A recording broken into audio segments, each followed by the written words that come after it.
Toy Story 5 vai ser o maior erro que a Pixar já cometeu. Calma, respira, não desliga esse vídeo ainda, porque pode ser também o maior acerto da história do cinema animado. E o problema é exatamente esse: ninguém sabe qual dos dois vai ser, e a Pixar parece não saber também. Vou te contar porque eu acho isso, e quando eu terminar, você vai me dizer nos comentários se concorda comigo ou se eu estou completamente errado e delirando. Nesse vídeo eu vou te mostrar porque Toy Story 4 quase matou a franquia de vez, o que a Pixar precisa fazer com Toy Story 5 para não cometer o mesmo erro, e se as expectativas que a galera tem fazem algum sentido ou se é pura ilusão. E no final eu vou te dar minha opinião honesta, sem spoilers, sem hype falso. Fica até o final porque tem uma parte aqui que vai te deixar com aquela sensação de cara, nunca tinha pensado nisso antes. O primeiro filme de Toy Story saiu em 1995, há mais de 30 anos atrás. 30 anos é isso mesmo, é mais tempo do que muitos dos nossos inscritos ou dos que estão assistindo agora. Mas foi lá em 1995 que a Pixar fez algo que ninguém tinha feito antes. Contou uma história sobre brinquedos com tanta emoção que adultos choraram junto com crianças no cinema. Toy Story 2 veio em 1999, foi considerado impossível de ser melhor do que o primeiro, e foi igual ou até melhor.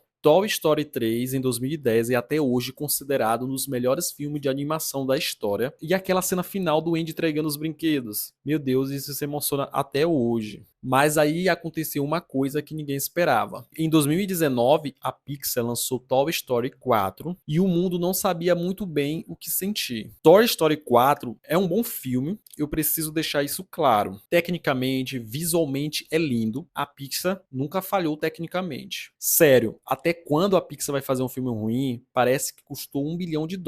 E é irritante. Mas tem um problema que não é pequeno. Toy Story 3 tinha um final perfeito, Woody ficou com Bonnie, Andy cresceu, a história estava encerrada, era um adeus bonito, maduro, emocionante, o tipo de final que você guarda para sempre. Só que o problema não era o final, era o que viria depois. Toy Story 4 reabriu essa história e ao fazer isso mudou o Woody de um jeito que deixou muita gente sem entender. Woody, o brinquedo que durante os 3 filmes inteiros viveu e respirou pelo propósito de pertencer a uma criança, decidiu no final do 4 que ia viver por conta própria. Mas não era o que a gente queria do Woody. E foi nesse momento que eu percebi, a Pixar tem um problema sério de identidade com essa franquia. Aí chega 2024, a Pixar anuncia o Toy Story 5, a internet explodiu, no bom sentido e no sentido literal de ficar dividido ao meio. Metade das pessoas finalmente, eu precisava de mais o Woody e o Buzz. Outra metade se questionava por quê? Porque vocês não deixaram essa franquia descansar em paz. E ambos os lados têm razão. As expectativas que rolam na internet podem ser divididas em 3 grupos. O grupo 1, os que querem nostalgia pura. Esses querem o Woody de volta, querem o Buzz, querem aquela turma dos primeiros filmes, querem sentir que tem 8 anos de novo. E olha, eu entendo isso, de verdade. Não tem nada de errado em querer isso. Nostalgia é um sentimento legítimo. Já o grupo 2 é os que querem a continuidade. Esses querem saber o que aconteceu com o Woody depois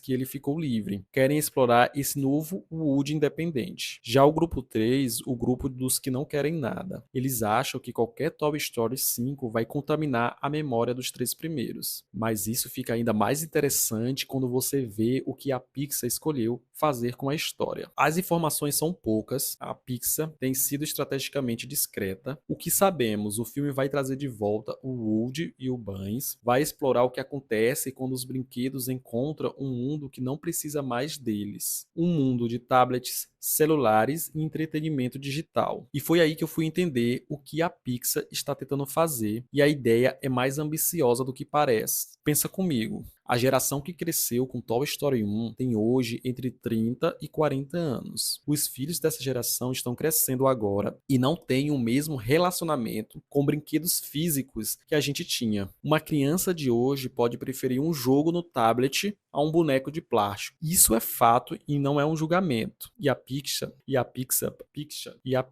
parece querer falar exatamente sobre isso, sobre o que acontece com a ideia de brincar quando o mundo muda tão rápido. Ou seja, a Pixar vai usar brinquedos de plástico para fazer adultos chorar sobre obsolescência tecnológica. Isso é genial, é cruel ao mesmo tempo, mas é perfeito. Mas sabe qual é a discussão que ninguém está tendo sobre Toy Story 5? Todo mundo fala de Woody, de Buzz, do enredo, mas ninguém fala sobre o que esse filme representa para quem vai levar um filho no cinema. Imagina você que viu Toy Story 1 quando tinha 7 anos, sentado ao lado de seu filho de 7 anos, vendo esse filme juntos pela primeira vez. Dois mundos, dois tipos de infância, duas maneiras completamente diferentes de crescer. E ali, no escuro do cinema, com aquela trilha sonora icônica, vocês vão sentir a mesma coisa. Isso é o poder de Toy Story, não é sobre brinquedos, nunca foi, é sobre o que a gente perde e o que a gente guarda quando cresce. E aí eu preciso te falar sobre o risco real que a Pixar está correndo. A Pixar de 2025 não é a mesma de 1995. Essa é a verdade que muita gente não quer ouvir. A empresa que fez Toy Story, Procurando Nemo,